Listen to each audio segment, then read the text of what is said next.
let's see this question, and the question says, in the experiment on photoelectric effect using light having frequency greater than the threshold frequency, the photo current will certainly increase when.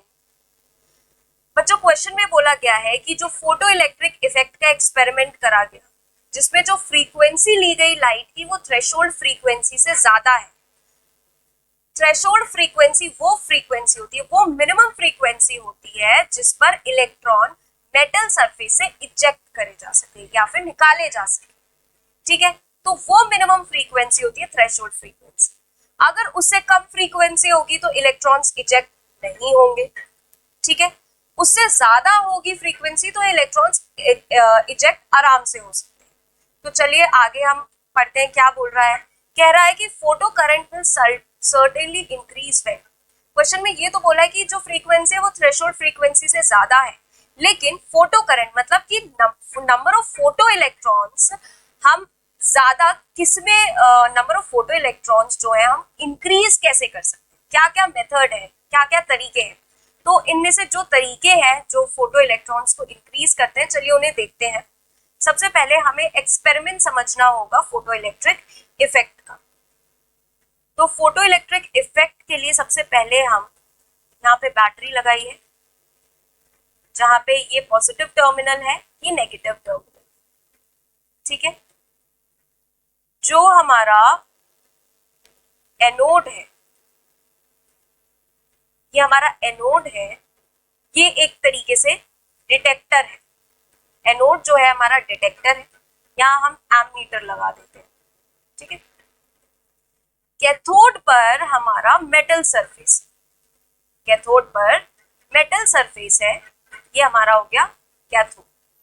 ठीक है, जो light हम इस पर fall करा रहे हैं कोई पर्टिकुलर फ्रीक्वेंसी जो थ्रेशोल्ड फ्रीक्वेंसी के ऊपर है, यहाँ से वो इलेक्ट्रॉन्स को इजेक्ट करवा रहा है और इलेक्ट्रॉन्स जैसे ही निकल रहे हैं डिटेक्टर यानी कि एनोड वो अपनी तरफ अट्रैक्ट कर रहा है।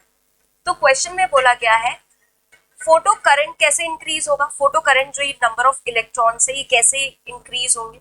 एनोड वोल्टेजेस इंक्रीज, अगर हम एनोड का वोल्टेज इंक्रीज करते हैं, हम पोटेंशियल डिफरेंस इंक्रीज कर रहे हैं, अच्छी बात है कि पोटेंशियल डिफरेंस कहीं इंक्रीज होगा तो इजेक्शन तेज हो सकता है, बट एनोड पर अगर हम इंक्रीज करेंगे वोल्टेज तो वो क्या करेगा, जितने इलेक्ट्रॉन्स निकल रहे हैं उसे फास्टर अपनी तरफ डिटेक्ट करेगा, वो जल्दी से ज्यादा नंबर ऑफ इलेक्ट्रॉन्स इजेक्ट नहीं करवाएगा। अगर हमें ज्यादा नंबर ऑफ इलेक्ट्रॉन्स इजेक्ट करवाने हैं तो हमें कैथोड पर कुछ ऐसा काम करना पड़ेगा। तो ये ऑप्शन तो हमारा इनकरेक्ट है। नेक्स्ट ऑप्शन की तरफ चलते हैं। नेक्स्ट ऑप्शन कहता है कि area of cathode surface is increase. अगर हम कैथोड का सरफेस इंक्रीज कर दे तो फोटो करंट बढ़ सकता है। जी हाँ, बिल्कुल बढ़ सकता है, क्योंकि जैसे हम सरफेस एरिया इंक्रीज करेंगे, सरफेस क्योंकि जो इलेक्ट्रॉन्स इजेक्ट होते हैं वो मेटल के सरफेस से होते हैं, तो जितना ज्यादा सरफेस एरिया होगा उतने ज्यादा नंबर ऑफ इलेक्ट्रॉन्स इजेक्ट होंगे, तो हमारा फोटो करंट जो है वो सर्टेनली इंक्रीज करेगा। तो ऑप्शन बी हमारा करेक्ट है। नेक्स्ट ऑप्शन पे चलते हैं। नेक्स्ट ऑप्शन कह रहा है intensity of incident light is increase.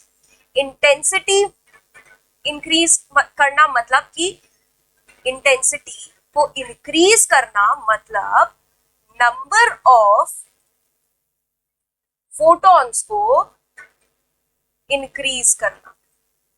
ठीक है बच्चों, अगर नंबर ऑफ फोटॉन्स इंक्रीज होंगे तो मतलब कि नंबर ऑफ इलेक्ट्रॉन्स जो सरफेस पर है वो ज्यादा इजेक्ट होंगे मेटल सरफेस से, क्योंकि एक फोटॉन एक इलेक्ट्रॉन को इजेक्ट करता है। तो नंबर ऑफ फोटॉन्स, इंटेंसिटी बढ़ाओ, नंबर ऑफ फोटॉन्स बढ़ाओ, तो अल्टीमेटली फोटो करंट भी इंक्रीज होगा।